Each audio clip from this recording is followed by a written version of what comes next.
Bueno, mis hermanitos, el Señor Jesucristo me los bendiga. Bienvenidos todos a, digamos, la segunda parte de lo que hemos venido hablando, que es el sumo sacerdote, ¿no? El sumo sacerdote. Eh, Miremos cuántas personas tenemos el día de hoy. Hasta el momento tenemos 15 personas.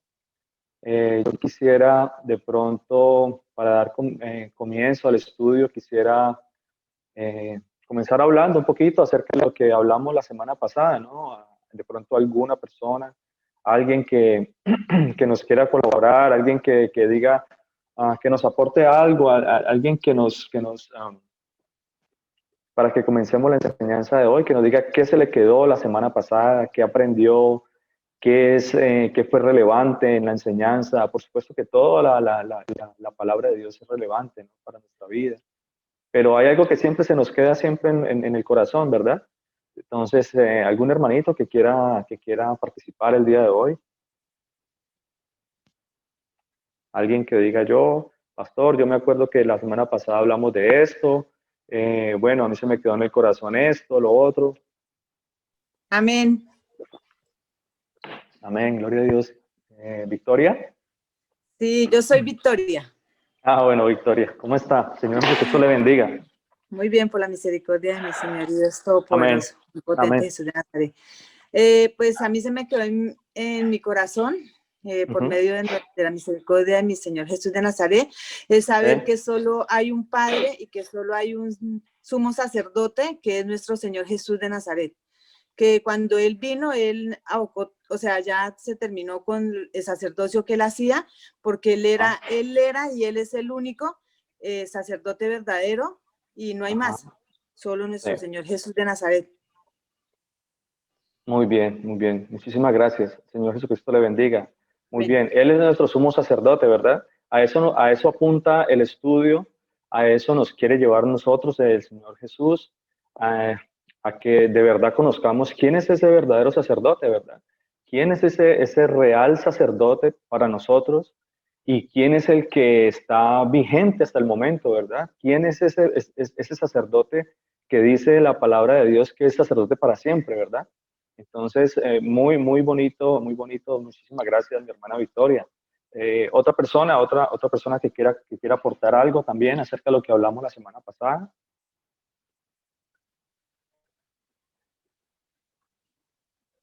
De pronto, ¿hay alguien que no estuvo la semana pasada en el estudio? ¿Quién no estuvo en la semana pasada en el estudio? ¿Todos estuvieron? Mi hermana Wendy estuvo la semana pasada en el estudio. Julián también estuvo la semana pasada. Bueno, miremos entonces, como decía mi hermana Victoria, sí, por supuesto que allá nos va a llevar el Señor Jesús, ¿cierto? En toda la enseñanza que el Señor nos ha mostrado desde la semana pasada acerca del sumo sacerdote. Recordemos entonces qué fue lo que el Señor hizo en algún momento, ¿cierto?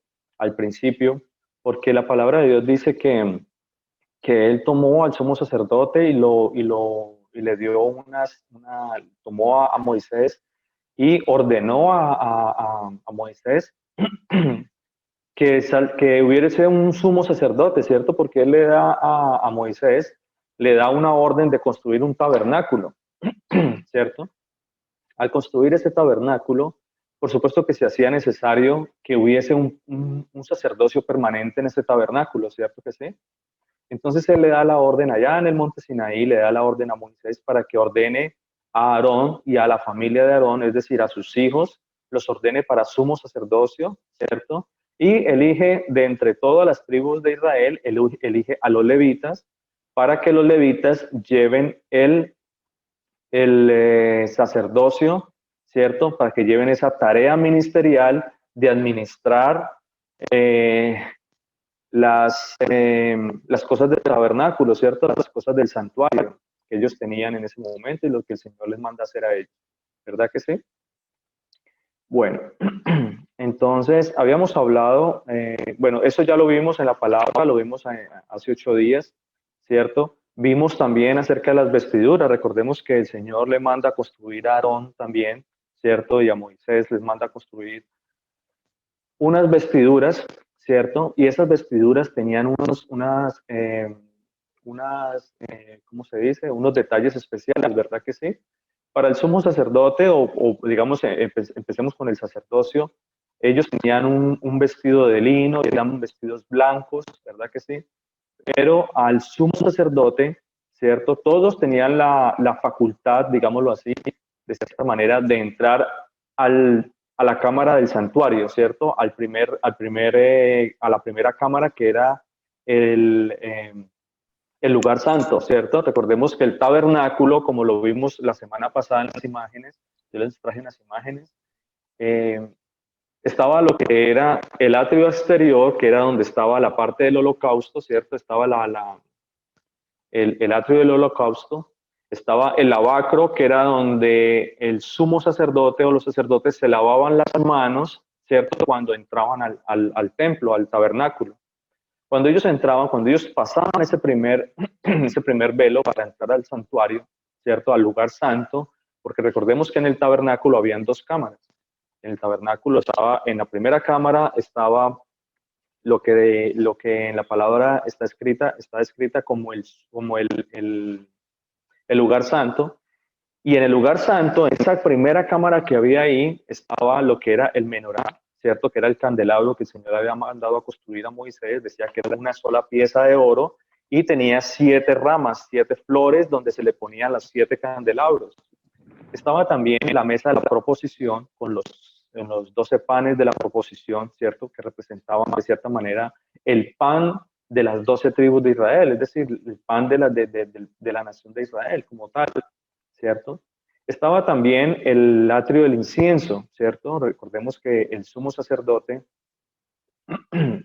ellos quemaban ese incienso, ellos tenían esas aromas que ven ahí, eran de unas ramas específicas, ellos quemaban ese incienso y con ese incienso ellos entraban, ¿cierto?, al lugar santísimo y ellos tenían acceso, solamente tenía acceso el sumo sacerdote de entrar al lugar santísimo. Pero para él entrar al lugar santísimo, él debía ponerse las vestiduras, ¿cierto? Porque si el sumo sacerdote no entraba con sus vestiduras completas, si no entraba en completa santidad por medio de lo que representaba las vestiduras en ese momento, la santidad para entrar al lugar santísimo, ¿cierto? Que era la cámara principal donde decía la palabra que cuando Aarón hacía los sacrificios y todo eso, venía y la nube se posaba ahí sobre el lugar santísimo, ¿verdad? Entonces, bueno, esas vestiduras las vimos también, yo les mostré acerca de la tiara, ¿cierto? Que tenía aquí era la mitra y la mitra era el sombrerito que ellos tenían, la tiara era una placa aquí en oro que tenía un cordón y se amarraba en la parte de atrás y esa placa decía santidad al Señor, ¿cierto? O lo que podíamos llamar como consagrado al Señor, ¿cierto? Bueno, ¿qué más? Tenía el efod, ¿recuerdan? El efod de las vestiduras tenía el manto, tenía el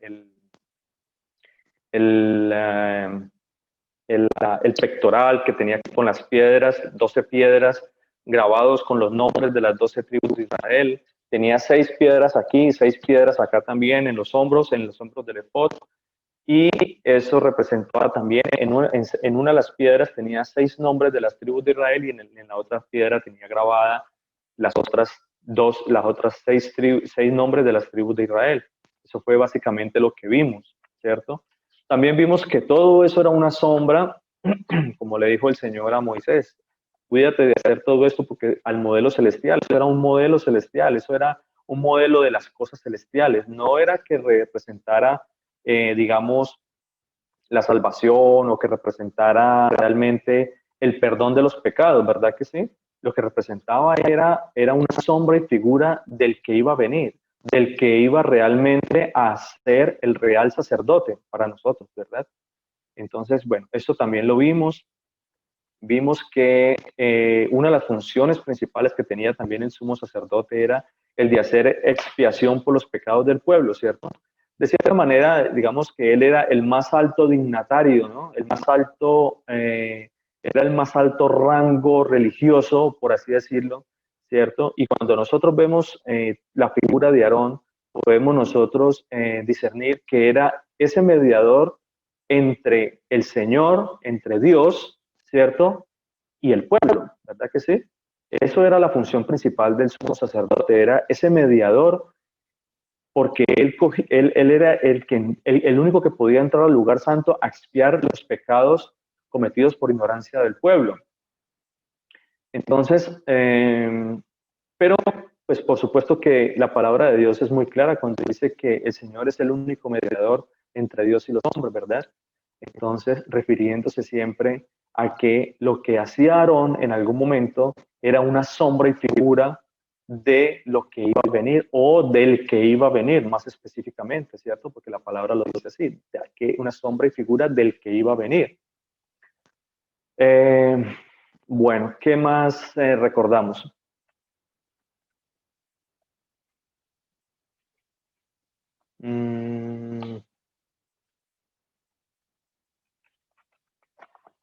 Miremos en las escrituras un poquito acerca de lo que era, lo que representaban o lo que hacía Aarón cuando hacía la expiación por los pecados del pueblo. Vamos a mirar Levíticos 16, 16, 11.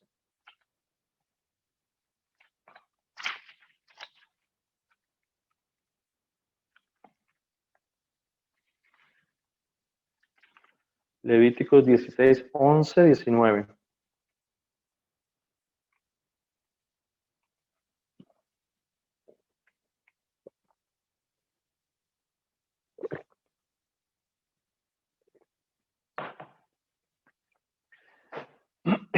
Bueno, dice la palabra de Dios, este es en Levíticos 16, capítulo 11 al versículo 19.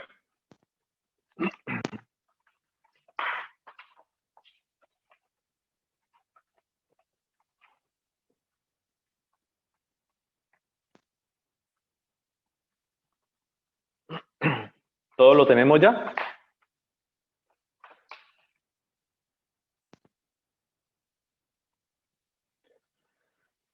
Bueno, dice la palabra de Dios así, capítulo 16, Levíticos capítulo 16, versículo 11, dice así: y hará traer a Aarón el becerro que era para expiación suya. Recordemos que ya habíamos hablado también acerca de que se hacían 3 sacrificios, ¿verdad? Y uno de esos sacrificios, porque era un becerro y 2 machos cabríos. Uno de esos animales era para la expiación del mismo sumo sacerdote, dice la palabra, hacía expiación por él y por su casa, ¿cierto? Porque ciertamente también él era un hombre débil y cometía de cierta manera también pecado, ¿verdad? Él también estaba, digamos, de cierta manera en la misma condición de todos sus hermanos, de toda la gente del pueblo, ¿cierto? Es por eso que él tenía que ponerse esas vestiduras y hacer expiación, tanto por los pecados del pueblo, como hacer el sacrificio, tanto por los pecados del pueblo, como lo tenía que hacer por él también, ¿cierto? Eso que quede claro. Dice entonces, volvamos a repetir, desde el versículo 11, dice: y hará traer Aarón el becerro que era para expiación suya, y hará la reconciliación por sí y por su casa, y degollará en expiación el becerro que es suyo.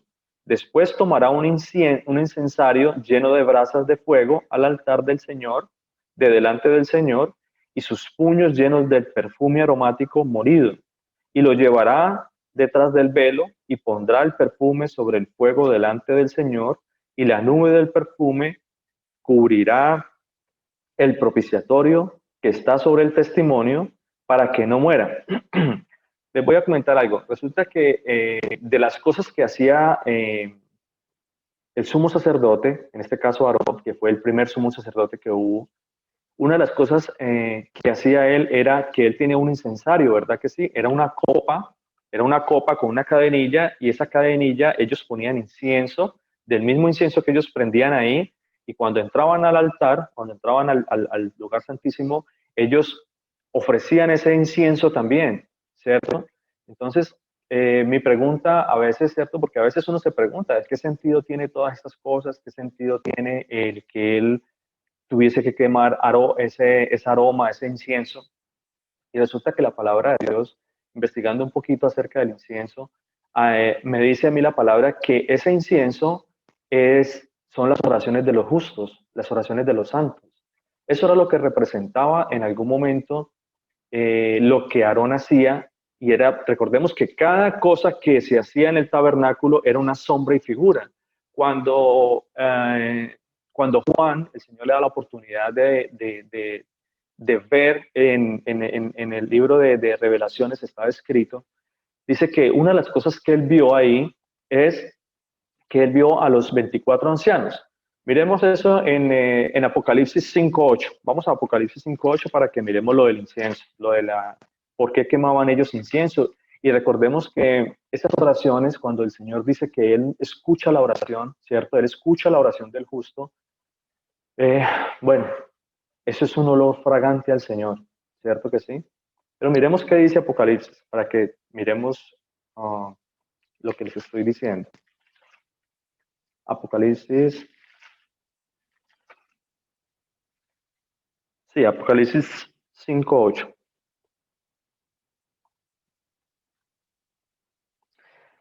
Apocalipsis 5.8.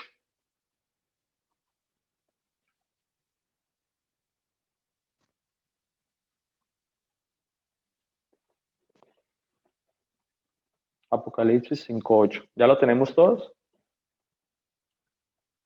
Bueno, dice la palabra de Dios así. Y cuando hubo tomado el libro, los 4 seres vivientes y los 24 ancianos se postraron delante del Cordero. Todos tenían arpas y copas llenas de incienso. Dice la palabra de Dios acá que son las oraciones de los santos. Dice la palabra de Dios. ¿Ve? Entonces todo tenía una representación, absolutamente todo tenía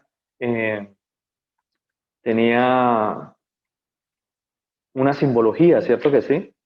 Eso dice la palabra de Dios. Bueno, eso de pronto como no sé si de pronto en algún momento se han preguntado qué representaba esa copa con ese incienso, ¿cierto? Pero la palabra de Dios nos dice que eran las oraciones de los santos. Eso representa las oraciones de los santos.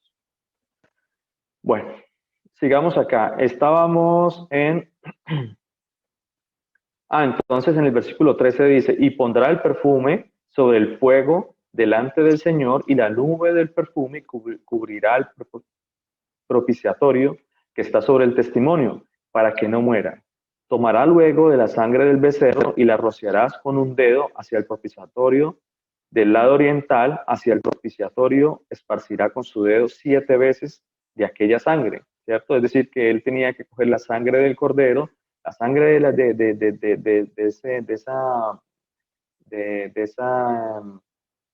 sangre del holocausto que él estaba haciendo en ese momento, y él tenía que con el dedo untar los cuernos del incensario, porque el incensario tenía, donde estaba el altar del incienso, habían 4 cuernos, entonces él rociaba eso, y luego con la misma sangre, él rociaba el propiciatorio, regaba por todo lado todos los utensilios que estaban en el lugar santo y en el lugar santísimo. Bueno, eso es versículo 15. Después degollará el macho cabrío en expiación por el pecado del pueblo, ¿cierto? Eso era lo que hacía básicamente Aarón. Degollaba el cordero, y eso era para expiación de los pecados del pueblo.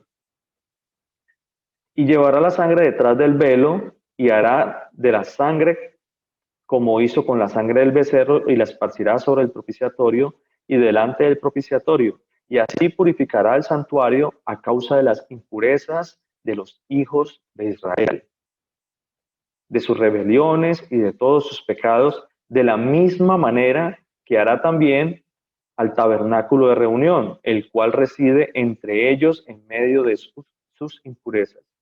Y ningún hombre estará en el tabernáculo de reunión cuando él entre a hacer la expiación en el santuario, hasta que él salga y haya hecho la expiación por sí, por su casa y por toda la congregación de Israel.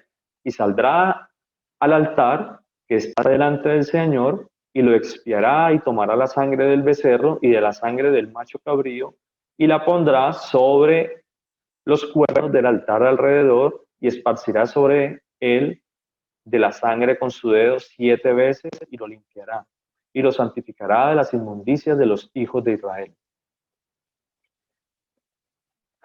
Bueno, eso es básicamente de las funciones que tenía,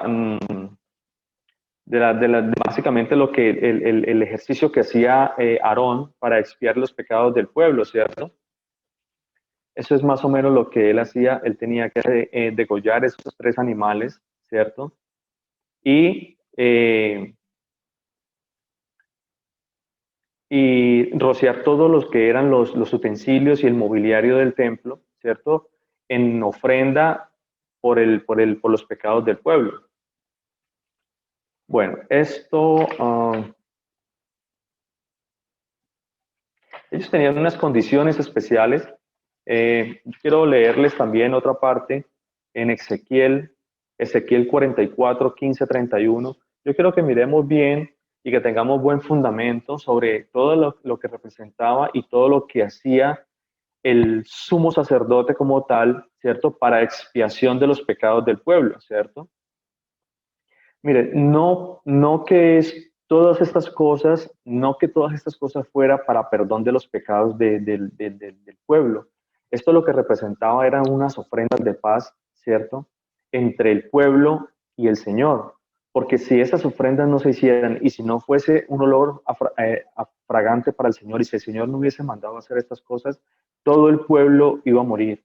Ahorita más adelante le voy a mostrar, apenas le damos esto, vamos a tratar de discernir un poquito más acerca de lo que es la expiación por los pecados, porque pues nada de lo que ellos hacían en ese tiempo representaba que fueran limpios o que fueran salvos, ¿verdad? Por eso yo he recalcado tanto y de cierta manera, los he llevado en el estudio de la palabra a pensar que esto y a mirar la palabra, que esto era una sombra y figura, era una sombra y figura. ¿Por qué les digo esto? Porque cuando vino el verdadero, ¿cierto? El verdadero sumo sacerdote, cuando vino nuestro Señor Jesucristo, ¿qué fue lo que Él hizo? Él cumplió, ¿cierto? Él cumplió con esa función de sumo sacerdote, ¿cierto? Él primero dice la palabra que Él se dio por sí mismo, él se dio a sí mismo por el pueblo, por los pecados del pueblo, ¿cierto que sí? De cierta manera, por eso Él es ese cordero inmolado, ¿cierto? Que quita los pecados del mundo. O sea, nosotros, bueno, quita los pecados del pueblo, o sea, de alguna manera, lo que nosotros tenemos que mirar es que única y exclusivamente cuando el Señor murió en la cruz, fue que nosotros fuimos salvos, es decir, que nosotros fuimos limpios de pecado. Nada de lo que hubieran hecho el sumo sacerdote Aarón y toda la descendencia de Aarón y todos los sacrificios que se hicieron en aquel momento, ¿cierto? A través de la historia del pueblo, ninguno de esos sacrificios, mis queridos hermanos, les digo con toda honestidad, ninguno de esos sacrificios limpió al pueblo de pecado. Eso se vino a dar única y exclusivamente solo cuando vino el real, el verdadero. Solamente cuando nuestro Señor Jesucristo vino fue que tuvimos perdón de pecados. Por eso la sangre del Señor una vez nos confronta más y nos explica y nos, ¿cómo se dice? Nos convence una vez más, ¿cierto? Nos confronta que la sangre de nuestro Señor Jesucristo derramada allá en la cruz por nosotros, ¿cierto? Es la única que nos lava, que nos limpia y que nos pone en paz con Él mismo, ¿cierto? Por eso la palabra de Dios dice que Él estaba aquí reconciliando al mundo, ¿cierto? Y por eso es que nosotros debemos creer en eso, debemos creer en el Señor Jesucristo, debemos creer en la sangre que Él derramó, porque esa sangre la derramó el Señor para perdón de pecados, ¿cierto? Porque Él era el verdadero, Él era ese verdadero sacrificio.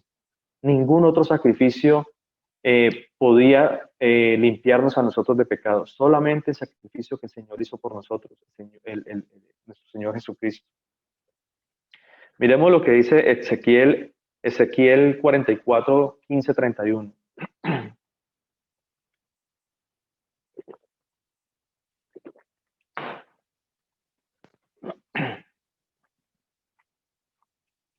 Esa era una de las funciones básicamente que tenían los sumos sacerdotes, ¿cierto? Todos los sacerdotes, dice en el versículo 40, en el versículo 15 dice la palabra de Dios así: mas los sacerdotes levitas, hijos de Sadoc, que guardaron el ordenamiento del santuario,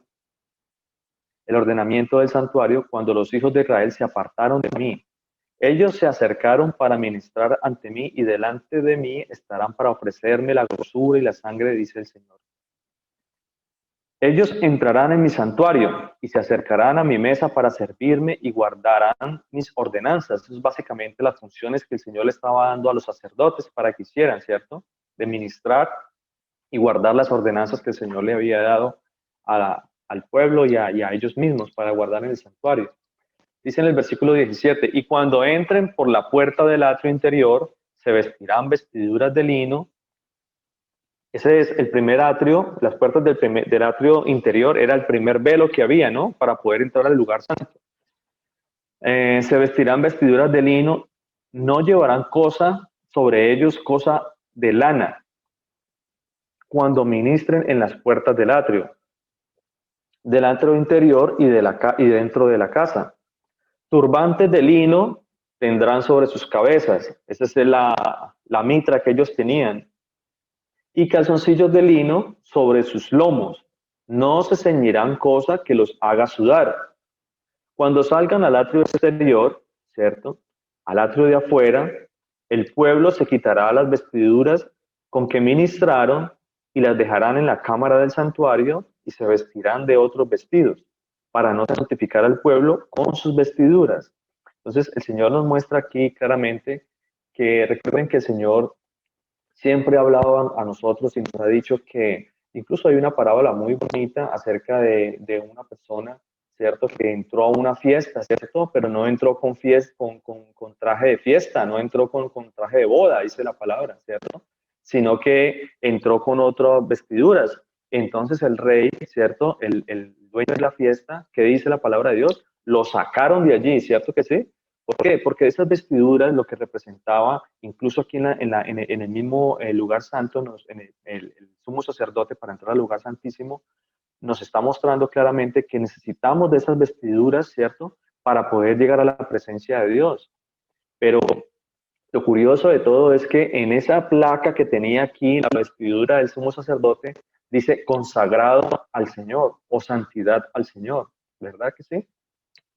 En Hebreos, vamos a mirar un momentico acá esa parte también. Vamos a mirar en Hebreos 12, 14, ya les digo.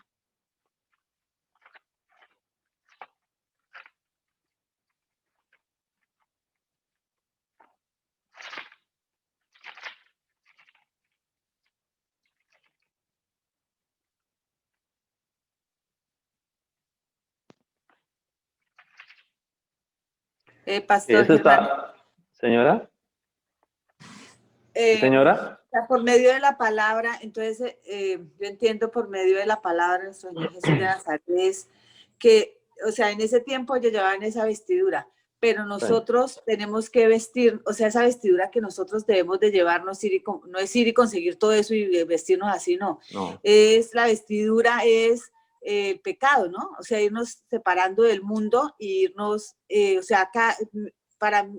o sea, la manera que yo pienso en la palabra es que cada cosa que se lleva puesta es algo de este mundo que nosotros vamos dejando para irnos vestirnos para nuestro sacerdote, nuestro Señor Jesús de Nazaret.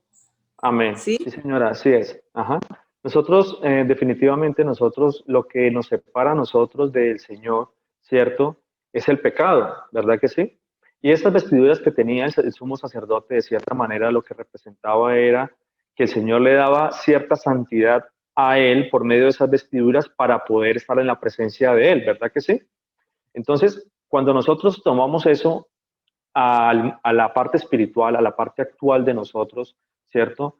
dice la palabra que habiendo estado ya Él como sumo sacerdote de nosotros, ¿cierto? Porque eso lo vamos a desmenuzarlo un poquito más ahora, ¿cierto? Lo del sumo sacerdote del Señor, que Él es un sacerdote para siempre, Él está ya en el lugar santo, Él está ya en ese lugar santo donde está el Señor, y nosotros para poder entrar a ese lugar santo donde está Él, nosotros debemos ponernos unas vestiduras espirituales, que es esa vestidura de dejar todo lo que nos aleja de Él, ¿cierto? Es lo que representa el pecado. Debemos lavarnos, debemos limpiarnos, debemos dejar todas estas cosas que nos alejan a nosotros y que nos impiden a nosotros, ¿cierto? De cierta manera nos impiden a nosotros ir a la presencia de Dios. Recordemos también que el Señor dice que cuando Él murió, ¿verdad que sí? Dice la palabra de Dios que se rasgó el velo en dos, de arriba abajo, se rasgó el velo cuando el Señor murió. ¿Qué representa para nosotros ese rompimiento del velo? Quiere decir que el Señor nos dio a nosotros esas vestiduras, que nos limpió a nosotros de pecado, para que tuviéramos un camino amplio, ¿cierto? Para entrar al lugar santísimo, porque ya tenemos derecho de entrar al lugar santísimo, ¿cierto? Pero nosotros debemos seguir con esas vestiduras blancas. El Señor ya nos lavó a nosotros, ya nos limpió por medio del sacrificio que Él hizo, ¿cierto que sí? Entonces, debemos tener también cuidado nosotros del pecado, ¿cierto que sí? Vamos ahorita a mirar qué era lo que representaba el pecado en el tiempo en que se celebraba, o en el tiempo en que se hacía la expiación por los pecados del pueblo, y lo que representa pecar pecar por hierro, ¿cierto? Pecados porque el sumo sacerdote lo que hacía era expiación por los pecados cometidos por ignorancia, ¿cierto? Pero no era lo mismo para aquel que cometía pecado por voluntad, ¿cierto? Aquel que pecaba voluntariamente tenía castigo de parte del Señor. Ahorita sigamos leyendo acá y ahorita lo desmenuzamos un poquito más. Dice la palabra de Dios acá, Hebreos 12, 14. Hebreos 12, 14 dice la palabra de Dios así. Seguid la paz con todos y la santidad, dice el Señor, sin la cual, ¿qué? Dice, y la santidad, sin la cual nadie verá al Señor. Sin santidad nadie puede ver al Señor, mis hermanos. Sin esa santidad, ¿cierto? Nadie puede ver al Señor, dice la palabra de Dios. Entonces, cuando nosotros estamos acá en Ezequiel 44, vamos en el versículo 19, ¿cierto? Entonces leamos lo que dice desde el versículo 20 entonces. Según lo que representaban las funciones o las condiciones que debía tener el sumo sacerdote en ese tiempo, o los sacerdotes de ese momento. Dice, en el versículo 20 dice, y no se rapará su cabeza, ni dejarán crecer su cabello, sino que lo recortarán solamente. Ninguno de los sacerdotes beberá vino cuando haya de entrar en el atrio interior. Ni viuda ni repudiada tomará por mujer, sino que tomará virgen del linaje de la casa de Israel, o viuda que fuere viuda de sacerdote.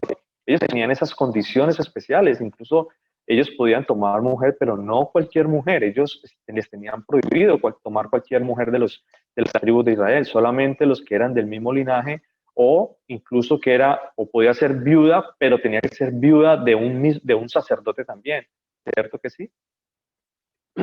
Dice versículo 23, y enseñarán a mi pueblo a hacer la diferencia entre lo sano y lo profano, y les enseñarán a discernir entre lo limpio y lo no limpio. Eso era una de las condiciones o de las, digamos, funciones principales de lo que hacía el sumo sacerdote. Era enseñar al pueblo qué era lo bueno y qué era lo malo, qué era lo profano, qué era lo que no era profano, o lo que era santificado al Señor, ¿verdad que sí? ¿Cierto? Dice, entre lo que es limpio y lo que no era limpio. Esas eran las funciones principales del sumo sacerdote, enseñar al pueblo para que el pueblo siempre anduviese en bendición con el Señor, para que no pecaran en contra del Señor y para que anduvieran siempre en sus estatutos y sus mandamientos, en la ley del Señor. Dice la palabra de Dios, versículo 24. En los casos de pleitos, en los casos de pleito, ellos entrarán para juzgar, conforme a mis juicios juzgarán, y mis leyes y mis decretos guardarán en todas mis fiestas solemnes y santificarán mis días de reposo. No se acercarán a hombre muerto para contaminarse, pero por padre o madre, hijo o hija, hermano o hermana que no haya tenido marido, sí podrán contaminarse. O sea, ellos no podrían ni siquiera acercarse a un muerto, solamente si era padre o madre o el hijo o la hija, pero incluso si la hija no tenía marido, ¿cierto? Dice en el versículo 26, después de su purificación le contarán 7 días. En el día y el día que entre al santuario, al atrio interior, para ministrar en el santuario, ofrecerán su expiación, dice el Señor. Versículo 28, y habrá para ellos heredad. Dice, yo seré su heredad, pero no les daré posesión en Israel, yo soy su posesión. Mire, hablando un poquito acerca de esto, cuando el Señor dice que no habrá para ellos heredad, cuando nosotros tomamos un poquito esas cosas espirituales, podemos ver que el Señor nos hizo una promesa a nosotros, ¿cierto? El sumo sacerdote de nosotros nos hizo una promesa, igual que la misma promesa que les hizo a ellos, ¿cierto? Que sí. ¿Cuál era esa promesa? Que nosotros no vamos a tener heredad en esta tierra. La heredad de nosotros está arriba, con Él. De eso habla, por eso era una sombra y figura de lo que iba a venir. El Señor allá les estaba diciendo a los sacerdotes, ustedes no van a tener heredad, la heredad soy yo soy su heredad. Y nosotros, cuando nosotros creemos en eso, nosotros, la heredad de nosotros está ahí arriba también. Por eso el Señor dice, estas cosas, todo esto se va a acabar, pero nosotros vamos a recibir una herencia, pero no es una herencia terrenal, es una herencia eterna, es una herencia en la presencia de Él. Vamos a tener una tierra santa, vamos a tener una tierra nueva, ¿cierto? Cielos y tierras, cielo y tierra nueva, ¿cierto? Vendrán para nosotros. Esta es la Jerusalén que el Señor tiene para nosotros. Esa es la heredad que el Señor tiene para nosotros, ¿cierto? Amén. Amén, sí señora, gloria a Dios. Entonces dice la palabra de Dios, yo soy su posesión, ok, dice, versículo 29, dice, la ofrenda y la expiación y el sacrificio por el pecado comerán, y toda cosa consagrada en Israel será de ellos. Y las primicias de todos los frutos, las primicias de todos los primeros frutos de todo, y toda la ofrenda de todo lo que se presente de todas vuestras ofrendas, será de los sacerdotes. Asimismo, daréis al sacerdote las primicias de todas vuestras masas, para que repose la bendición en vuestras casas. Ninguna cosa mortecina ni desgarrada, así de aves como de animales, comerán los sacerdotes. Aquí curioso porque el Señor en el versículo 30 dice algo muy interesante, ¿verdad que sí? Es algo que vamos a profundizar un poquito más, porque dice que y las primicias de todos los primeros frutos de todo, y toda ofrenda de todo lo presente, y de todas vuestras ofrendas serán de los sacerdotes, ¿cierto que sí?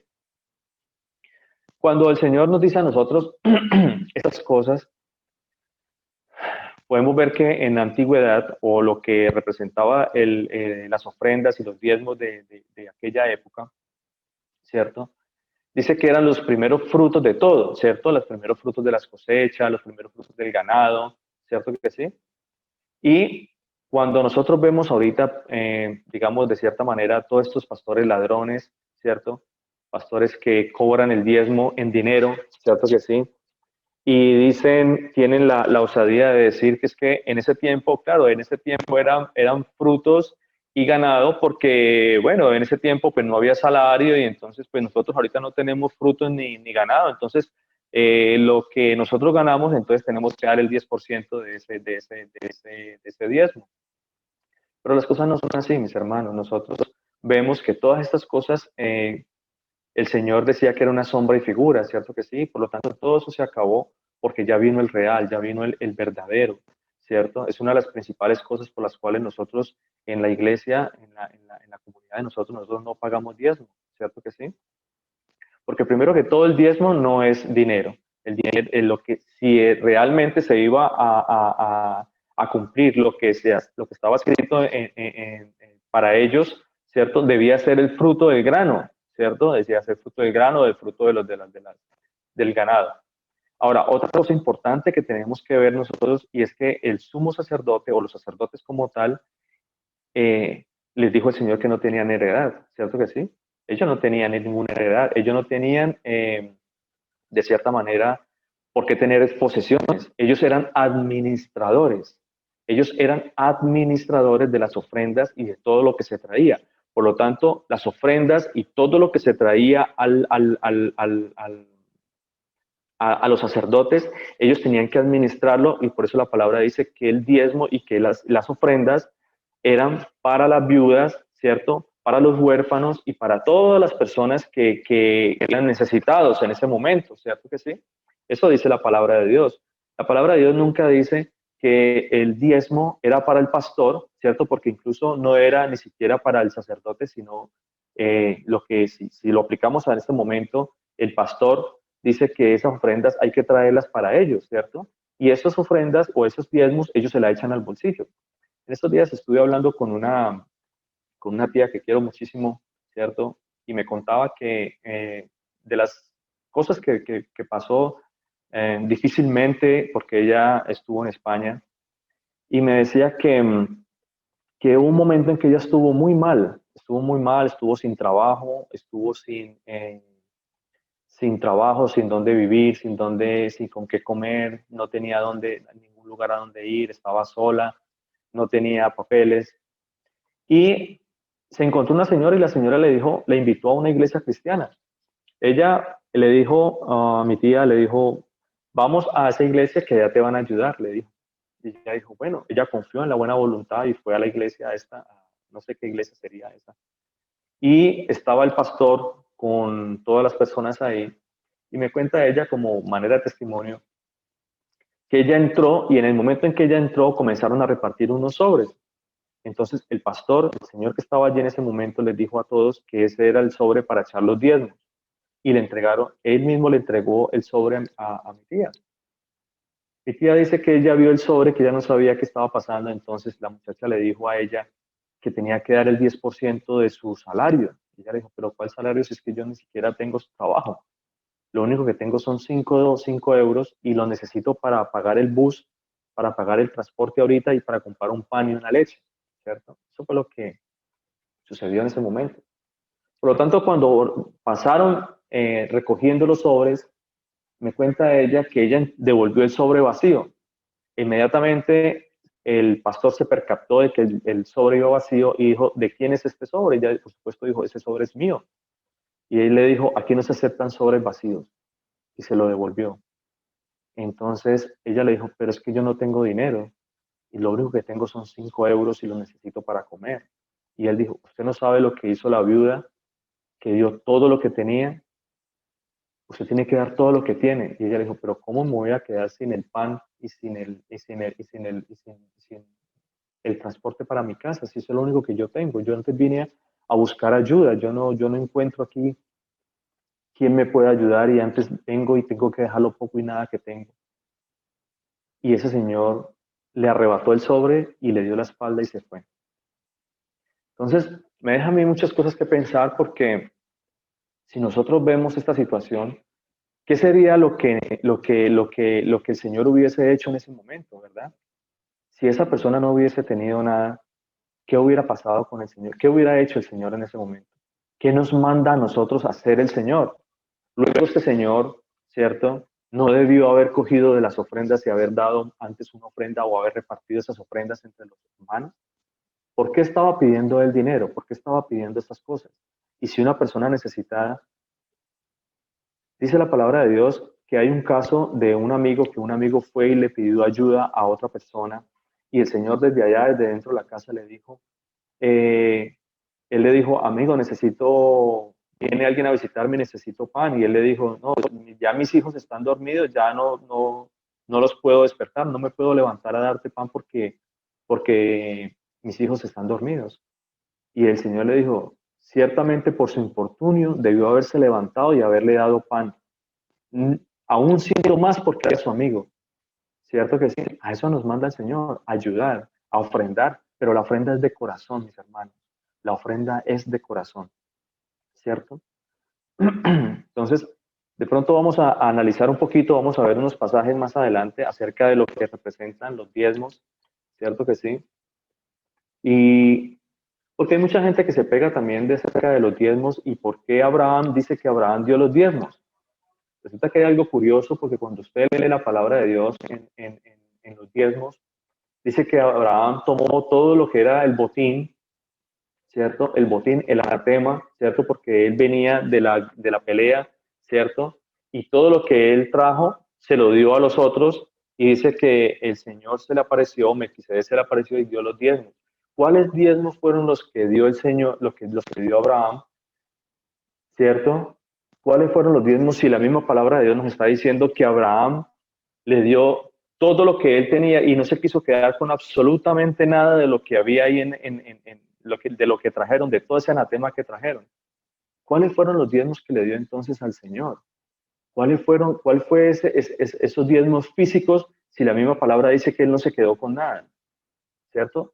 Entonces son cosas que nos tiene que poner a nosotros a analizar, ¿cierto? Lo que Abraham le dio en ese momento, ¿cierto? Fueron los diezmos de haber dejado la avaricia, de haber dejado el hecho de quitarse todo eso de encima, de no haber pensado en eso, porque él sabía que todo eso era anatema, ¿cierto? Que todo eso había sido parte, que eso había tenido muerte, que eso había sido, todo eso había sido, recordemos que cuando él fue a recoger a Abraham, a Lot, perdón, cuando él fue a rescatar a Lot, ¿cierto? Toda esa tierra era, de cierta manera era maldición, ¿cierto? Porque ellos hacían muchas cosas, lo que ahí estaba Sodoma, estaba Gomorra, ¿cierto que sí? Y aparte de eso habían otras tierras ahí, pero él no quiso tomar nada de lo que había allá porque él sabía que eso era maldición para él. Esos fueron los diezmos que le dio diezmos espirituales a aquel, ¿cierto? Aquel que es el Dios Todopoderoso, porque vamos a analizar un poquito más también lo que representa Melquisedec y quién fue el que se le presentó al Señor allá en ese momento. ¿Quién fue el que se le presentó a Abraham? Vamos a analizar un poquito más Pastor, estas cosas. Señora. sería también muy, ¿no? O sea, escuchar que de pronto nuestro Señor Jesús de Nazaret también nos explicara por medio del pastor, porque le pueden, no solamente de pronto a su prima, pero sí puede también venir otra persona a decirle a uno de lo de la viuda que dio lo último. Sería muy lindo que pudiéramos también explicar realmente o sea, qué fue lo que ella dio, ¿no? O sea, porque ahí él utilizó la palabra del Señor Jesús de Nazaret como manipulación, ¿no? Pero Claro. pues sí sería bueno de pronto que también el pastor, nuestro Señor Jesús de Nazaret, nos explicara por medio suyo, pastor, realmente qué significa ese pedazo de esa escritura. Claro que sí, mi hermana. Como le digo, yo creo que ahorita seguimos con el estudio y yo creo que para la próxima clase, si el Señor lo permite, vamos a analizar un poquito lo que es un poquito más a profundidad lo que son los diezmos, lo que son las ofrendas, el sacerdocio de Melquisedec, ¿cierto? Y ahí nosotros vamos a poder entender muchas cosas. ¿Por qué representaban? ¿Por qué el Señor nos dice que las ofrendas son de corazón, cierto? Porque el Señor cuando dice que las ofrendas son de corazón, es lo que Él pone en nuestro corazón para dar, ¿cierto que sí? Y vamos a ver cuáles son esas verdaderas ofrendas que habla el Señor. Porque es que somos muy buenos para manipular las escrituras, ¿cierto que sí? La gente y todos estos pastores ladrones lo que hacen es manipular las escrituras y manipular y definitivamente robarle la plata a la gente, ¿cierto? Y tuercen toda la doctrina del Señor Jesús para su propio beneficio, para ganar dinero. Ahí podemos ver pastores que son multimillonarios, multimillonarios. Y si usted va a ver la gente de su iglesia muriéndose de hambre y todas estas cosas, o sea, eso no tiene ninguna razón de ser. Vamos a ver también por qué, por ejemplo, el apóstol Pablo, ¿cierto? Decía cosas como que a pesar de que yo tengo derecho de tomar de esas ofrendas, no lo hago por motivos de mis hermanos, ¿cierto? Por no ser como de cierta manera piedra de tropiezo para ellos, ¿cierto? ¿Por qué el apóstol Pablo entonces decía que tenía derecho? Ciertamente porque los levitas, el Señor le había dado esta porción a ellos, ¿cierto? Ellos dicen que todos los frutos iban a él. Pero, ¿por qué tenía él derecho? Porque él era parte del pueblo también, no porque él fuera más que el pueblo, o no porque él fuera más que los hermanos, o los hermanos tenían que traerle todas las ofrendas a él solamente para él, sino porque él también era parte del pueblo. Y tenía derecho tanto él como tenía derecho la viuda, el hermano, el huérfano o cualquier otra persona del pueblo.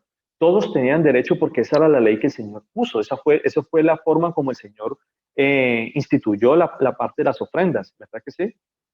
Pero algunas personas dicen, no, es que Pablo dijo, es que como yo tengo derecho, entonces yo tengo derecho a coger de las ofrendas. No, no, no, eso no es así, eso no es así. Sí tenía derecho, pero porque era el mismo derecho que tenían todos los del pueblo en ese momento, ¿verdad que sí? Bueno, vamos a dejar ahí por ese y vamos a seguir en el estudio y vamos a tratar de profundizar un poquito más esas cosas acerca de lo que es el diezmo y las... Vamos a mirar por medio de las Sagradas Escrituras cuál era la función de esos diezmos, cuál era la función de las ofrendas y, y cómo se aplica en este momento esas cosas, ¿verdad que sí? Bueno, sigamos acá, estábamos en... Ah, bueno, vamos a leer Levítico 16, 11, 22. Levítico 16, 11, 22.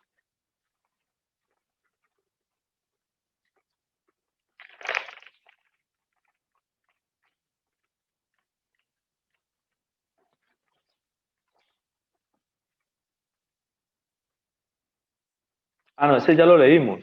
Vamos a leer Levíticos 1 hasta el 24.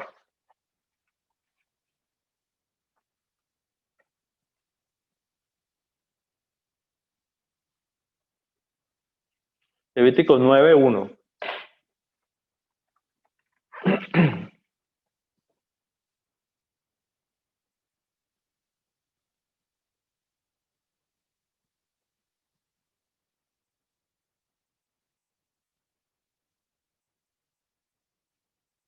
Dice la palabra de Dios desde el versículo 1, dice así, en Levítico 9. En el día octavo Moisés llamó a Aarón y a sus hijos y a los ancianos de Israel y dijo a Aarón, toma de la vacada un becerro de la expiación y un carnero para el holocausto sin defecto y ofrécelos al Señor, delante del Señor. Y a los hijos de Israel hablarás diciendo, tomad un macho cabrío para la expiación y un becerro y un cordero de un año sin defecto para holocausto.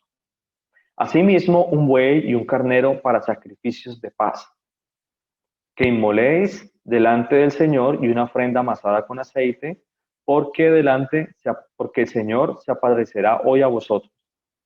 Y llevaron lo que mandó Moisés delante del tabernáculo de reunión, y vino toda la congregación y se puso delante del Señor. Entonces Moisés dijo, esto es lo que mandó el Señor, hacedlo y la gloria del Señor se os aparecerá. Y Moisés dijo y dijo Moisés a Aarón, acércate al altar y haz tu expiación, tu holocausto, y haz la reconciliación por ti y por el pueblo. Haz también la ofrenda del pueblo y haz la reconciliación por ellos como ha mandado al Señor. Entonces se acercó Aarón al altar y degolló el becerro de la expiación, que era por él, y los hijos de Aarón le trajeron la sangre y él mojó su dedo en la sangre y puso sobre ellos los cuernos de ella sobre los cuernos del altar y derramó el resto de la sangre al pie del altar. E hizo arder sobre el altar la grosura de los riñones y la grosura del hígado, la expiación como el Señor lo había mandado a Moisés. Recordemos que cuando el Señor habla de la grosura, habla de lo que representaba la grosura del animal, es decir, la carne, su grasa, ¿cierto que sí? Aparte de la carne y la grasa y todo lo que ellos quemaban ahí, también estaba los riñones o las vísceras que nosotros le llamamos, todo lo que era la parte interior, todo eso era quemado allí. Dice que más la carne y la piel las quemó al fuego fuera del campamento. Degolló asimismo el holocausto y los hijos de Aarón, y le presentaron la sangre, la cual roció sobre alrededor del altar. Después le presentaron el holocausto, pieza por pieza, y la cabeza, y lo hizo quemar sobre el altar. Y de todas las cosas que ellos hacían cuando estaban haciendo estos holocaustos o cuando estaban haciendo la expiación por la reconciliación del pueblo, ¿cierto que sí? En el versículo 14 dice, luego lavó los intestinos, las piernas y las quemó sobre el holocausto en el altar. Ofreció también la ofrenda del pueblo y tomó el macho cabrío que era para la expiación del pueblo y lo degolló y lo ofreció por el pecado como el primero. Y ofreció el holocausto e hizo según el rito.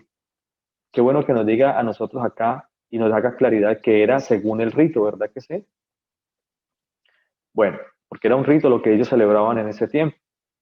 Ofreció asimismo la ofrenda llena de ella su mano, y llenó de ella su mano y la hizo quemar sobre el altar, además del holocausto de la mañana. Degolló también el buey y el carnero en sacrificio de paz, que era del pueblo. Miren, mis hermanitos, cuando el sumo sacerdote, cuando Aarón y los sacerdotes hacían todos estos sacrificios y quemaban el incienso, quemaban el holocausto y hacían todo lo que el Señor les había mandado para la reconciliación de los pecados de los pecados. Dice la palabra de Dios que cuando ellos hacían eso y eso era un olor fragante para el Señor, es decir, que el Señor, cuando ellos hacían conforme a lo que el Señor les había mandado, dice la palabra que se aparecía la gloria de Dios, es decir, se aparecía el Señor en la nube, ¿cierto que sí? Se aparecía esa nube y ellos veían la gloria de Dios, era esa parte visible que ellos tenían, es la parte visible del Señor, era lo que ellos podían ver del Señor, era la manifestación de Dios en ese momento, y dice la palabra que él caía fuego y consumía el holocausto como en señal de agrado del Señor, que el Señor se agradaba de lo que ellos estaban haciendo ahí, porque ellos habían hecho según lo que el Señor les había mandado. Enseguida ellos salían del tabernáculo y le daban al pueblo paz, es decir, que ellos le decían al pueblo que estaban en paz en ese momento, ¿cierto que sí? Por eso la palabra de Dios dice aquí claramente en el versículo, dice que eran sacrificios de paz. En el versículo 18 dice sacrificios de paz. También lo dice la palabra.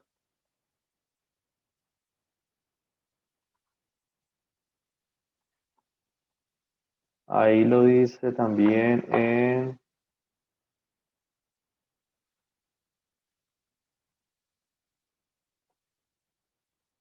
el versículo 4 también dice, asimismo un buey y un carnero para sacrificio de paz.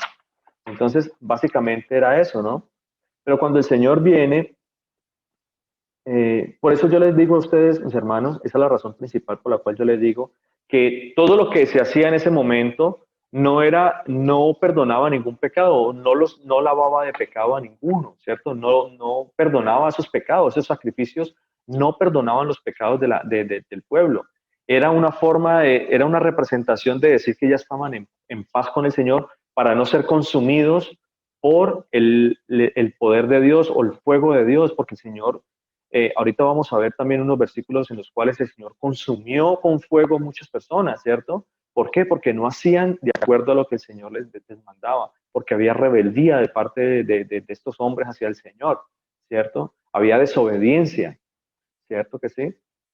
Entonces, de cierta manera, cuando el Señor viene, Él es el único que nos limpia a nosotros de pecado, Él es el que nos da a nosotros la paz. Por eso era la razón principal, porque cuando el Señor se le aparecía a los discípulos después de resucitar, el Señor les decía a ellos, paz a vosotros, ¿verdad que sí? Y eso es lo que nos dice el Señor en este momento. Después de que Él subió, resucitó, ¿cierto? Nos dice a nosotros, paz a vosotros, porque ya nosotros estamos en paz con Él, ¿cierto que sí? Miremos lo que dice, bueno.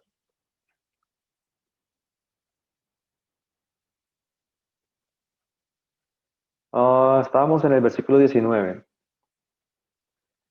Dice entonces en el 20, y pusieron las grosuras sobre los pechos y las quemó sobre el altar, pero los pechos con la espaldilla derecha los meció Aarón como ofrenda mecida delante del Señor, como el Señor lo había mandado a Moisés. Después alzó Aarón sus manos hacia el pueblo y los bendijo. Y después de hacer la expiación, el holocausto y el sacrificio de paz, descendió. Y entraron Moisés y Aarón en el tabernáculo de reunión y salieron y bendijeron al pueblo y la gloria del Señor se apareció a todo el pueblo. Esta era la forma como el Señor mostraba su gloria, ¿cierto que sí? En el versículo 24 dice, y salió fuego delante del Señor y consumió el holocausto con la grosura sobre el altar, y viéndolo todo el pueblo, alabaron y se postraron sobre su rostro. Eso es básicamente lo que les estaba diciendo ahorita, ¿cierto? Que eso era, en cierta manera, el Señor mostraba su gloria como una ofrenda de paz. Eso se representaba como una ofrenda de paz para que el Señor no nos consumiera pues con fuego a todos, ¿cierto? A causa del pecado. Bueno, algo que yo quiero recalcar y quiero que en este estudio miremos un poquito era que esas ofrendas que hacía el sumo sacerdote en aquel momento, lo hacía única y exclusivamente por los pecados cometidos por ignorancia, mis hermanos. Esos pecados o esos sacrificios que se hacían en ese momento no se hacían por pecados cometidos por voluntad propia o por hechos cometidos voluntariamente, ¿cierto? Aquel que pecara voluntariamente era consumido por fuego, dice el Señor. Así dice la Escritura. Pero esos sacrificios se hacían por los pecados cometidos en ignorancia, es decir, pecados que la gente a veces no sabía, ¿cierto? O que se cometían por ignorancia, por desconocimiento, ¿cierto? Porque no eran voluntarios, ¿verdad que sí? Porque se cometían sin voluntad. Esos eran los pecados que eran perdonados o que de cierta manera se llegaban a una paz con el Señor por los sacrificios. Miremos lo que dice la palabra de Dios en Levíticos 5, 14, 19.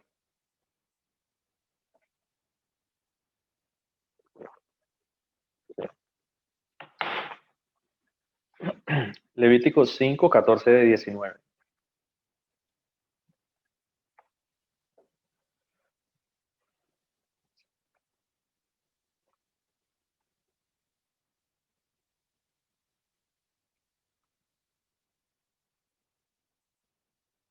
Recordemos lo que les he hablado en algún momento, ¿cierto? De pecar por hierro. Hierro significa ignorancia, significa desconocimiento, significa involuntario, significa sin culpa, ¿verdad? Todo eso significa hierro, pecar por hierro. Entonces, vamos a ver un poquito acerca de esto y vamos a ver por qué era que se hacían los sacrificios en aquel momento, ¿cierto que sí? Y qué representa para nosotros esas cosas. Dice la palabra de Dios en Levítico 5:14. Vamos a leer hasta el 19. Dice así la palabra.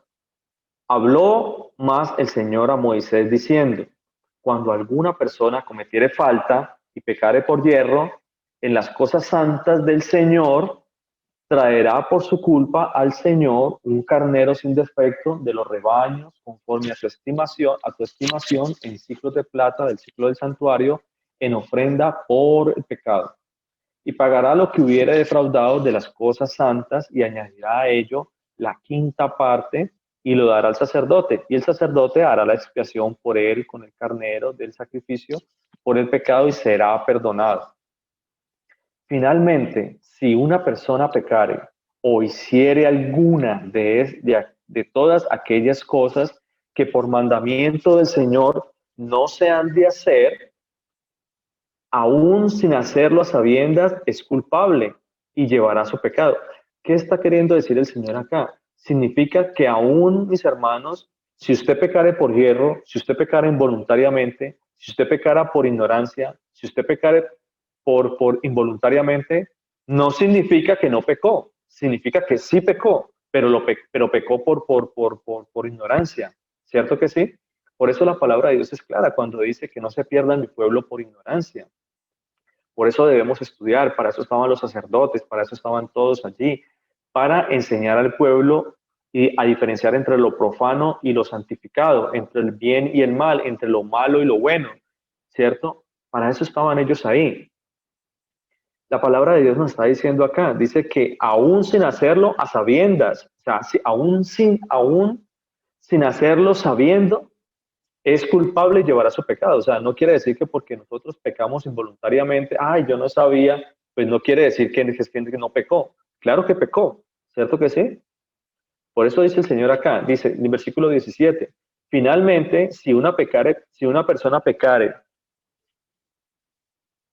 ese ya lo leímos, bueno, el versículo 18 dice, traerá pues al sacerdote para expiación, según tú lo estimes, un carnero sin defecto de los rebaños, dice aquí la palabra de Dios, y el sacerdote le hará expiación por el yerro, o sea, por el pecado cometido por ignorancia, que cometió, aquí lo dice claramente, que cometió por ignorancia y será perdonado. Que cometió por ignorancia, no que cometió voluntariamente, sino que cometió por ignorancia. Esa era la forma en cómo se hacían los sacrificios. Bueno, ¿qué más? En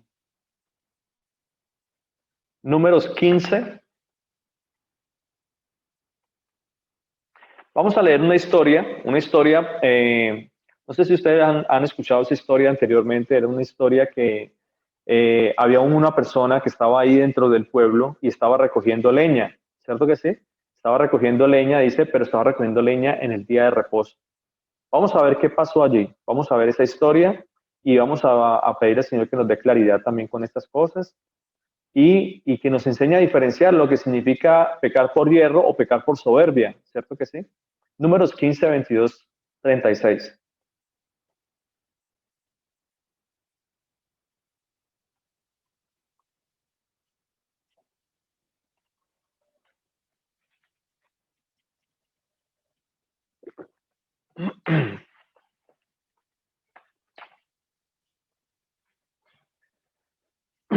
Dice la palabra de Dios, números 15, 22, 36.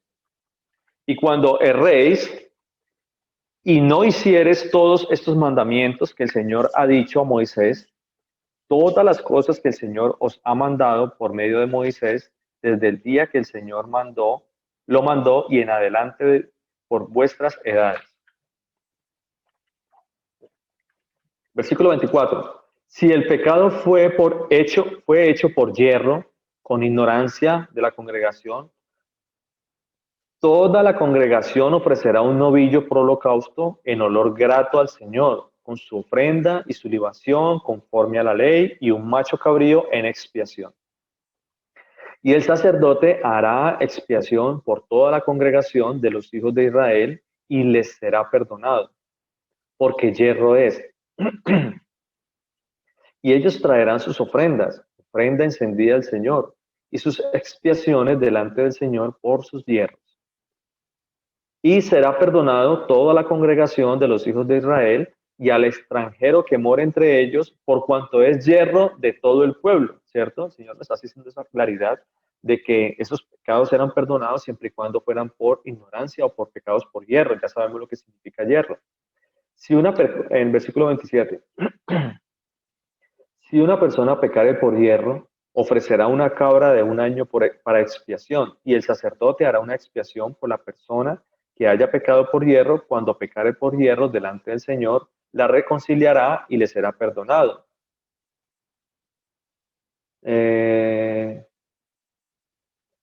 Será perdonado. Versículo 29. El nacido entre los hijos de Israel y el extranjero que habitara entre ellos, una misma ley tendréis para el que hiciere algo por hierro. O sea, era la misma ley tanto para los hijos de Israel como para la persona que viniera de afuera, ¿cierto? Que estuviera dentro de los hijos de Israel. Por cuanto tuvo en poco la palabra del Señor y menospreció su mandamiento, enteramente será cortada esa persona, su iniquidad caerá sobre ella. Es decir, que si la persona menospreció el mandamiento del Señor, si la persona pecó voluntariamente, dice la palabra de Dios que esa persona iba a ser cortada de entre el pueblo, iba a ser cortada porque su iniquidad iba a caer sobre ella. Miremos lo que dice este ejemplo, en el versículo 32. El Señor nos aclara perfectamente lo que sucedió ahí, lo que nos está dando a entender a nosotros con esto, con un ejemplo. dice la palabra de Dios acá. Pastor, Señora. perdón, lo que pasa es que usted se saltó el versículo 30, entonces no... O sea, Perdón. Ok. Sí, qué pena. Estaba aquí en el versículo 29 y salté al 31. Sí, leámoslo porque es importantísimo, ¿cierto? Dice, más la persona que hiciere algo con soberbia, dice el Señor, que hiciera algo con soberbia, así el natural como el extranjero, ultraja al Señor. Mire lo que nos está diciendo el Señor. Qué importante este versículo, se nos estaba pasando por alto. Discúlpenme por eso. Dice, más la persona que hiciere algo con soberbia, no por hierro, por ignorancia, involuntariamente, sin culpa. No, lo está haciendo voluntariamente, lo está haciendo agrede, lo está haciendo porque realmente sabe los mandamientos del Señor, sabe la ley del Señor y aún así va adelante con su pecado. Esa persona, dice la palabra de Dios, que es un soberbio delante del Señor. Vamos a ver algunos ejemplos de eso. Dice, esta persona será cortada en medio de su pueblo. Miremos el ejemplo, dice en el versículo 32, estando los hijos de Israel en el desierto, hallaron a un hombre que recogía leña en día de reposo. ¿Qué era lo que estaba sucediendo con este señor? Este señor sabía claramente que la palabra de Dios decía, o que el Señor, la ley del Señor decía que debía guardar el día de reposo, ¿cierto? Esa era la ley para ellos en ese momento. Pero esta persona simplemente menospreció el mandamiento del Señor, menospreció y respetó de cierta manera la palabra de Dios, ¿cierto que sí? Y siguió adelante con eso. A él no le importó simplemente que fuera día de reposo o que el Señor hubiese mandado una ley o un mandamiento acerca de eso. En el versículo 33 dice, y los que le hallaron recogiendo leña, lo trajeron a Moisés y a Aarón y a toda la congregación, y lo pusieron en la cárcel, porque no estaba declarado qué se le había de hacer. Ellos estaban en ese momento confundidos, bueno, ¿qué hacemos? Porque esta persona pues no está haciendo nada malo, pero está recogiendo leña, ¿cierto que sí? Aparentemente no es nada malo. Aparentemente recoger leña pues no representa ningún pecado. El pecado era que a pesar de que sabía las cosas, lo estaba haciendo, ¿cierto que sí? Entonces dice aquí en el versículo 35, y el Señor dijo a Moisés, ¿qué dijo ahí? Irremisiblemente muera aquel hombre. Apedréelo toda la congregación fuera del campamento. Entonces lo sacó la congregación fuera del campamento y lo apedrearon y murió como el Señor mandó a Moisés. ¿Ve? Entonces uno dice, a veces uno dice, bueno, pero ¿por qué tanta injusticia? O sea, ¿por qué esta persona fue apedreada? Simplemente porque estaba recogiendo leña. O sea, aparentemente no hay ningún pecado ahí, ¿cierto? Pero el pecado es la soberbia, ¿cierto? E ir en contra de los mandamientos del Señor, ir en contra de la palabra de Dios, ir en contra de lo que el Señor te está mandando, porque el Señor nos manda a nosotros a obedecer. Ese es el principal mandamiento de nosotros, la obediencia a Dios. Si el Señor le está diciendo a usted algo, hay que obedecer, mis hermanos. ¿Cierto que sí? Miremos lo que sucedió, otro caso también similar, miremos lo que sucedió con los hijos de Aarón, porque es que Aarón fue consagrado para el ministerio del sumo sacerdocio y pues lo fueron también sus hijos, porque el Señor dijo Aarón y sus hijos. Pero miremos lo que pasó con Nadab y Abiú. Miremos lo que sucedió con ellos dos.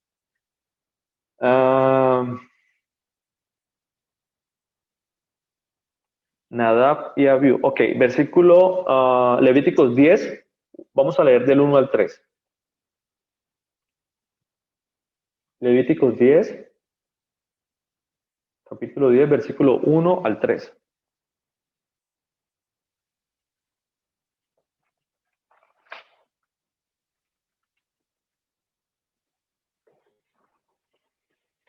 Dice la palabra de Dios así, de esta manera, dice así. ¿Ya lo tenemos todos? ¿Estamos listos para leer la palabra? ¿Acá? Levíticos 10, capítulo 10, versículo 1 al 3. Dice, Nadab y Abiú, hijos de Aarón, tomaron cada uno su incensario y pusieron en ellos fuego, sobre el cual pusieron incienso y ofrecieron delante del Señor fuego extraño, el cual, ¿qué? ¿Qué dice la palabra de Dios ahí? El cual nunca les mandó. el cual Él nunca les mandó. Ellos fueron en contra del mandamiento de Dios. El Señor les dijo que hicieran algo específicamente como Él les había mandado y ellos hicieron totalmente lo contrario. Por lo tanto, podemos ver que sucedió lo mismo que la persona que cometió pecado en el día de reposo, el leñador. ¿Qué sucedió con eso? Se aplicó la soberbia en ese momento, porque hay soberbia. Nosotros estamos llamados a ser humildes y a obedecer, no a ser soberbios e ir en rebeldía y en contra de la palabra de Dios, de los mandamientos de Dios, de lo que el Señor te está mandando el día de hoy, de lo que el Señor te ha mandado que hagas en tu vida, ¿cierto? Hay una ley, unos mandamientos que tenemos que cumplir. Y esta persona y estos hijos de Aarón, a pesar de haber sido consagrados para el sacerdocio, el Señor los quemó con fuego. Miremos lo que dice la palabra de Dios. Dice, el Señor ofrecieron delante del Señor fuego extraño que Él nunca les mandó. Hicieron las cosas como ellos quisieran, cosas que el Señor nunca les mandó a ellos. Y dice la palabra de Dios en versículo 2, y salió fuego delante del Señor y los quemó y murieron delante del Señor. Entonces dijo Moisés a Aarón, esto es lo que habló el Señor diciendo, en los que a mí se acercan, me santificaré, y en presencia de todo el pueblo seré glorificado. ¿Y qué pasó con Aarón? Aarón cayó. No tuvo más remedio que callar. Y la palabra de Dios dice más adelante que el Señor les prohibió a ellos y a todo el pueblo, a su familia y a todo el pueblo, guardar luto por ellos. ¿Por qué? Por la soberbia y por la soberbia y por ir en contra y la rebeldía en contra de los mandamientos y de las cosas del Señor. ¿Ve? Algo muy similar sucedió también con Coré. No sé si ustedes han escuchado la palabra también, eso está en Números 16. Les voy a contar un poquito así acerca de la historia de Coré. Dice la palabra de Dios que estos tres se levantaron en contra de Moisés y de Aarón y comenzaron a hablar en contra de Moisés y de Aarón, ¿cierto? Se levantaron en rebeldía, no ni siquiera en contra de Moisés y de Aarón, sino en contra del Señor. ¿Y qué pasó? Dice la palabra de Dios que él y un séquito de 250, ¿cierto? Un séquito son un grupo de personas que siguen a alguien y se levantaron 250 en total en contra de Moisés, en contra del Señor. Y dice la palabra de Dios que el Señor le dijo a Aarón que iba a consumir todo el pueblo por causa de ellos. Y Aarón y Moisés se postraron en tierra al Señor a orar por él y le dijeron, Señor, pero mira, fue una sola persona, no fue una sola persona la que pecó. O sea, de cierta manera, no mates a todo el pueblo, fue una sola persona, ten misericordia de los demás. Y el Señor tuvo misericordia y le dijo, apártense de las tiendas eran tres, apártense de esas tiendas. Y dice la palabra de Dios que cuando ellos se apartaron, dice que se abrió la tierra y los tragó a todos, a los tres que se levantaron en contra del Señor, junto con 250 personas que estaban ahí, junto con sus familias, sus hijos y todas sus tiendas, todo lo que representaba para ellos su entorno, su familia, digamos su esposa, sus hijos, sus tiendas, sus bienes, todo se lo tragó la tierra. Dice que bajaron directo al Seol, bajaron vivos al Seol, dice la palabra de Dios. Ustedes lo pueden leer en Números 16, ¿cierto? Dice la palabra de Dios también ahí, más adelantico, ustedes lo pueden leer en su casa, es una historia muy, muy hermosa. Dice también la palabra de Dios que el pueblo temió y el pueblo se apartó, huyeron corriendo y el pueblo comenzó a temer al Señor. Pero como nosotros somos tan olvidadizos, somos tan, de cierta manera, somos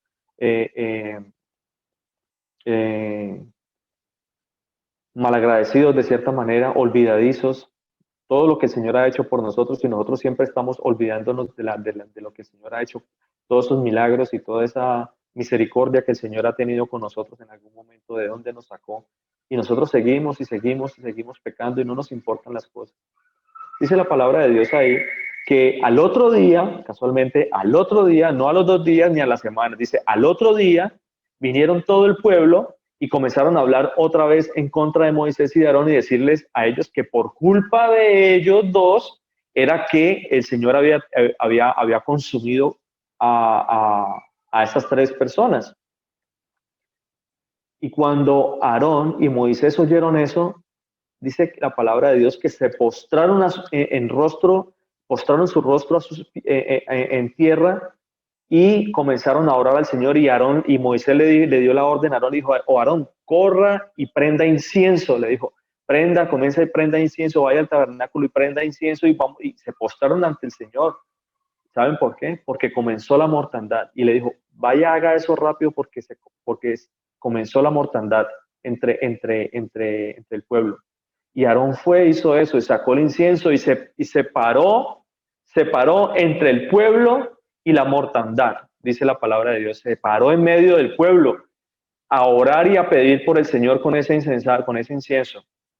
Dice la palabra de Dios que el Señor se agradó de eso y paró la mortandad. ¿Sabe cuántas personas murieron en ese momento, mis hermanos? Murieron 14.700 personas en ese momento. Mire lo que dice la palabra de Dios. Miremoslo para que vean. Eso está en Números 16.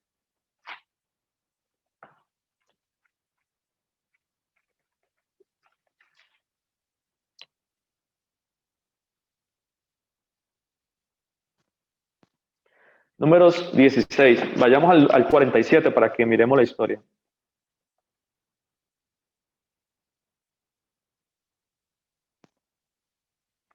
Leamos desde el 46. 16:46. Números 16:46.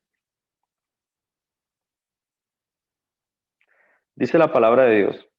Y dijo Moisés a Aarón: toma el incensario y pon en él fuego del altar, y sobre él pon incienso, y ve pronto a la congregación y haz expiación por ellos, porque el furor ha salido de la presencia del Señor, la mortandad ha comenzado, decía Moisés a Aarón.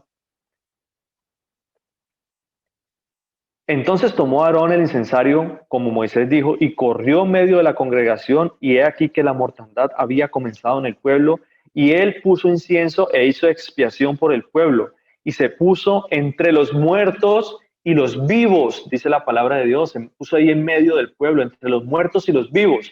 Dice: y cesó la mortandad.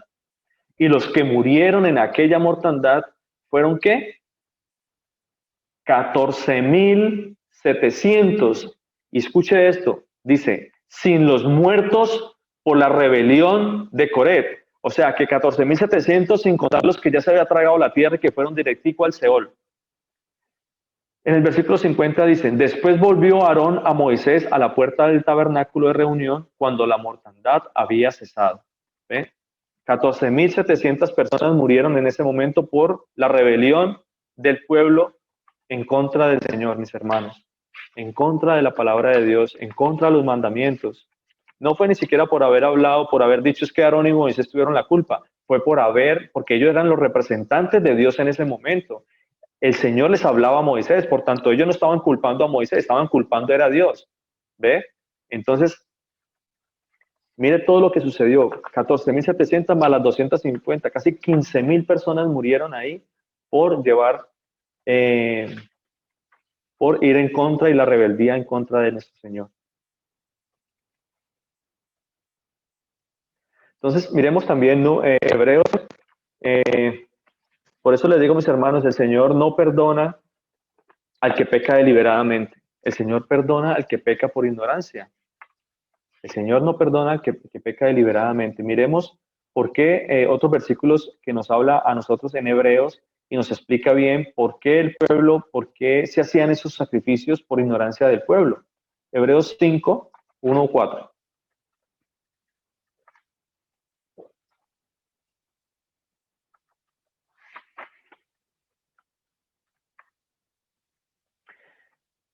¿Alguien quisiera, por favor, colaborarme con Hebreos 9, 6, 7?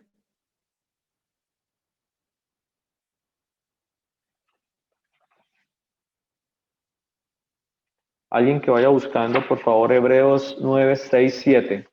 Y vamos a leer Hebreos 5, 1, 4. Dice la palabra de Dios así: porque todo sumo sacerdote, tomado de entre los hombres, es constituido a favor de los hombres, ¿cierto? O sea, eso es lo que el Señor le dio al sumo sacerdote, la representación de ser ese mediador ahí, ¿cierto? Entre ellos, constituido a favor de los hombres, en lo que a Dios se refiere. para que presente ofrendas y sacrificios por los pecados, para que se muestre paciente, dice, con los ignorantes y extraviados. Ahí están los que pecan por hierro, mis hermanos.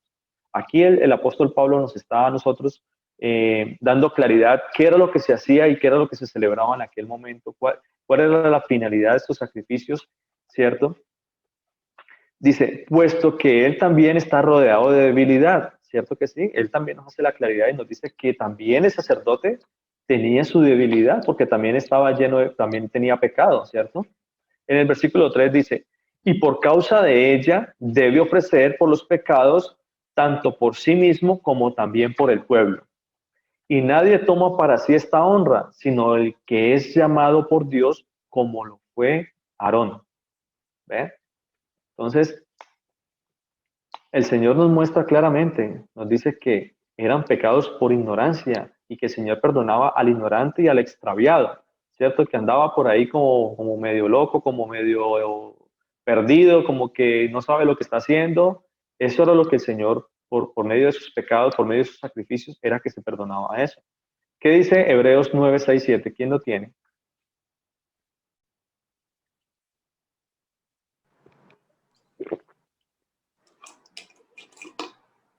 Amén. ¿Alguien lo tiene?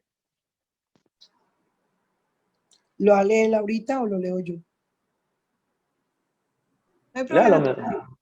Léalo, mi hermanita Esperanza, hágame el favor. Amén. La palabra en el nombre de nuestro Señor Jesús. Dice así, Hebreos 9:6, pastor. Sí, señora, versículos 6 y 7. Bueno, amén. Y así dispuso estas cosas en la primera parte del tabernáculo. Entran los sacerdotes continuamente para cumplir los oficios del culto. Pero en la segunda parte, solo el sumo sacerdote, una vez al año, no sin sangre, la cual ofrece por sí mismo y por los pecados de ignorancia del pueblo. Amén. Amén, amén. Gloria a Dios. Muchas gracias, mi hermanita Esperanza. Aquí podemos ver claramente que el Señor nos dice que esos pecados, esos sacrificios se ofrecían, ¿cierto? Una vez al año por los pecados cometidos por el mismo sumo sacerdote, por los sacerdotes y por los pecados de ignorancia del pueblo, ¿cierto? Es que nosotros tenemos la tendencia a pensar de que, no, es que, no, pues que el Señor siempre me perdona, haga lo que haga, el Señor siempre me va a perdonar porque Él ya vino y Él murió por mis pecados y no, y pues eso, claro, eso nos da a nosotros derecho de pecar y pecar y pecar y como que peca y reza empata, ¿cierto? Y eso no es así, mis hermanos, eso no es así. El Señor dice una cosa totalmente diferente. Miremos lo que dice la palabra de Dios en el Proverbios 24:15, porque es que siempre nosotros somos muy buenos para sacar excusas, mis hermanos. Somos muy buenos para sacar excusas y todo el tiempo estamos ahí tratando de buscar una excusa a nuestro pecado, tratando de buscar una excusa a nuestra falta, ¿cierto? Y entonces nos pegamos del versículo que dice la palabra de Dios que 7 veces cae el justo y entonces 7 veces será levantado, ¿cierto?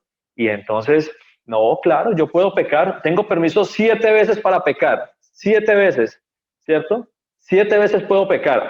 No, qué chévere. Entonces, claro, ya llevo 4, me faltan 3.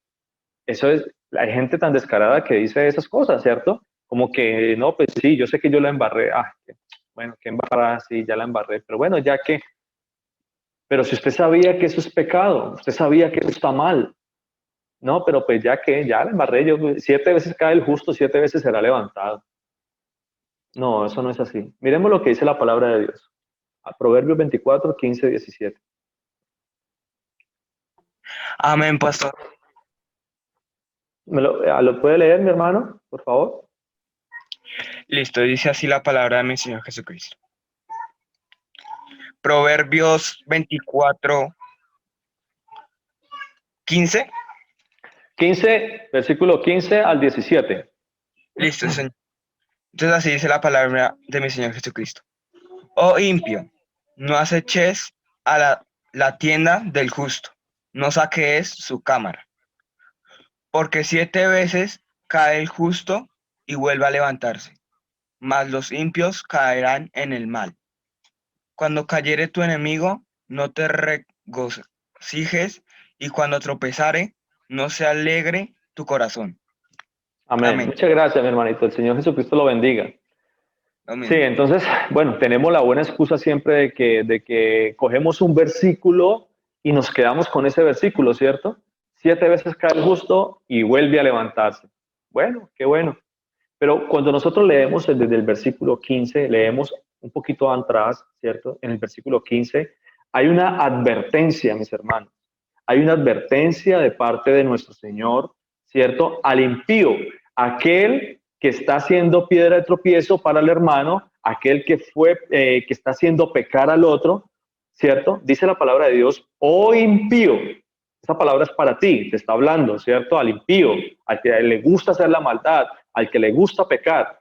Dice, no aceches la tienda del justo. Es decir, no saques su cámara.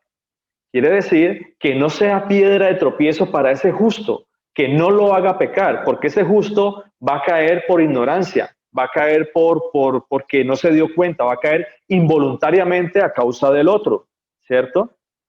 Va a caer involuntariamente por causa del otro. Y le dice el Señor a ese impío que le está hablando, le da la razón, le dice, porque 7 veces cae el justo y vuelve a levantarse. Esta palabra es para el impío, ¿cierto? Oh impío, no aceche la tienda del justo, no saquees su cámara. Porque, dice el Señor, porque 7 veces cae el justo y vuelve a levantarse. Más los impíos, ahora esa palabra, mire lo que le dice el Señor a los impíos, más los impíos caerán en el mal, ¿cierto? Solo por haber hecho caer a su hermano, solo por haber hecho pecar al otro, dice la palabra de Dios, que va a caer en el mal. Allá va a caer, ¿cierto? Porque está haciendo las cosas voluntariamente, porque conoce, porque sabe, porque está haciendo esa piedra de tropiezo para su hermano. Ahora la palabra viene para el justo.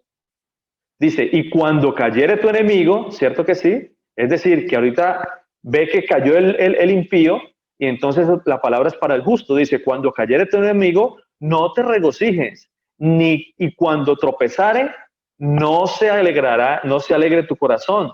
Le dice, al justo le está diciendo, cuando tropezare su enemigo a causa del mal que está cometiendo, no se vaya a regocijar, ni tampoco se alegre su corazón por esas cosas.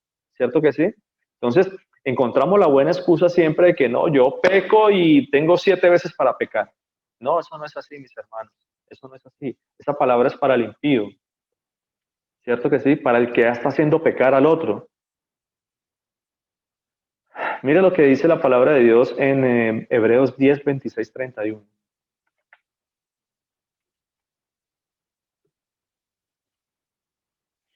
Hebreos 10, capítulo 10, versículo 26 al 31.